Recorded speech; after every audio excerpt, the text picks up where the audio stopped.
दोस्तों, अभी तक पार्टी के भीतर कार्यकर्ताओं के आपस में भिड़ने की खबरें आ रही थी, लेकिन अब एक पार्टी के कार्यकर्ता दूसरी पार्टी के कार्यकर्ताओं से भी भिड़ने लगे हैं। यानी भिड़ने का विस्तार शुरू हो चुका है। पहले घर में भिड़ो, फिर बाहर वाले से भिड़ो। दोस्तों, बिहार विधानसभा चुनाव की तारीख जैसे जैसे नजदीक आता जा रहा है, वैसे वैसे बिहार की सियासी पारा गर्माती हुई नजर आ रहा है। बिहार में नवंबर में विधानसभा चुनाव के लिए मतदान होने वाले हैं और इसलिए दिल्ली की मुख्यमंत्री रेखा गुप्ता भी बिहार पहुंच गई। वह राज्य के उप मुख्यमंत्री विजय कुमार सिन्हा के नामांकन में शामिल हुई और लखीसराय में आयोजित जनसभा में उन्होंने विपक्ष पर जमकर हमला भी बोला। लेकिन इसी बीच उनके भाषण का एक छोटा सा हिस्सा सोशल मीडिया पर तेजी के साथ वायरल हो गया, जिसने पूरा राजनीतिक माहौल ही बदल दिया। क्योंकि इस वायरल वीडियो में रेखा गुप्ता कहती दिख रही हैं, जो अपना परिवारों को संभाल नहीं पाया वो क्या बिहार संभालेगी। अब यही रेखा गुप्ता का एक वाक्य चर्चा का विषय बन गया। सोशल मीडिया पे लोग सवाल उठा रहे हैं, तरह तरह की बातें भी बना रहे हैं कि क्या रेखा गुप्ता ने अनजाने में अपने ही नेता यानी कि प्रधानमंत्री नरेंद्र मोदी पर तंज कस दिया।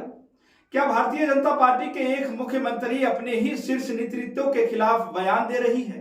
यह सवाल इसलिए भी उठ रहा है क्योंकि मोदी के परिवार को लेकर विपक्ष कई बार टिप्पणियां करता रहा है और अब जब ऐसी बातें बीजेपी के ही नेता बीजेपी के भीतर से ही सामने आई तो लोगों ने इसे प्रधानमंत्री नरेंद्र मोदी से जोड़ना शुरू कर दिया।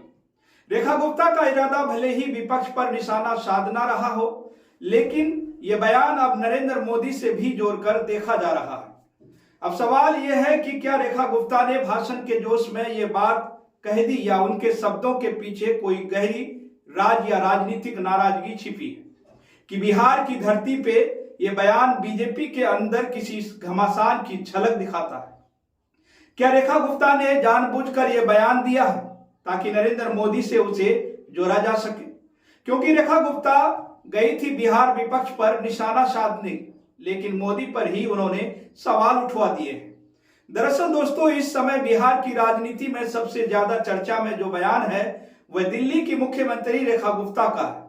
बिहार के लखीसराय में डिप्टी सीएम और बीजेपी प्रत्याशी विजय कुमार सिन्हा के नामांकन के बाद रेखा गुप्ता ने अपने भाषण में कहा कि जो अपना परिवार संभाल नहीं पाए वो बिहार को क्या खाक संभालेंगे। अपना परिवार संभाल नहीं पाए, संभाल नहीं सकते तो बिहार की बागडोर मजबूत हाथों में देनी है। ये एक साधारण राजनीतिक टिप्पणी लग सकती है, लेकिन इस एक वाक्य ने पूरे राजनीतिक माहौल में हलचल मचा दी है, क्योंकि जनता और सोशल मीडिया पर लोगों ने इस बयान को नरेंद्र मोदी से जोड़ दिया है। लोग सवाल उठा रहे हैं कि क्या रेखा गुप्ता ने बिहार के सभा में अपने ही नेता पर तंज कस दिया? क्या यह बयान विपक्ष पर था या फिर बीजेपी के भीतर किसी खामोश नाराजगी की झलक थी? मोदी जी के परिवार को लेकर पहले भी विपक्ष कई बार तंज कसता रहा है। अब ऐसे में जब यही बात बीजेपी के मुख्यमंत्री के मुंह से निकले तो जाहिर है सवाल उठेंगे। क्या रेखा गुप्ता ने अनजाने में वही बात दोहरा दी जो विपक्षी दल सालों से कहते आ रहे हैं? क्या बीजेपी के अंदर कोई असहमति या दरार की झलक इस बयान से दिख रही है? रेखा गुप्ता विपक्ष पर हमला बोल रही थी, लेकिन उनका एक वाक्य बीजेपी के लिए ही सिरदर्दी बन गया। सोशल मीडिया पे उनका ये बयान वायरल होने के बाद लोग अपनी राय भी दे रहे हैं। और इसी बीच आरजेडी के national spoke personal Kanchana Yadav लिखती हैं कि ये मोदी जी को बोल रही हैं, शायद जो अपनी पत्नी को इज्जत नहीं दे पाया, जो पत्नी को छोड़कर भाग गया, वह देश का हालात बुरा करके भाग ही जाएगा। वैसे बीजेपी के नेता खुद कंफ्यूजन में होंगे कि आखिर उन्होंने ये बात किसके लिए कही है। और इसी को लेकर पत्रकार कृष्णकांत भी लिखते हैं, जो अपना परिवार नहीं संभाल पाए वो क्या बिहार को संभालेंगे? क्या अंदरूनी घमासान इस हद तक पहुंच गया? ये सब क्या चल रहा है?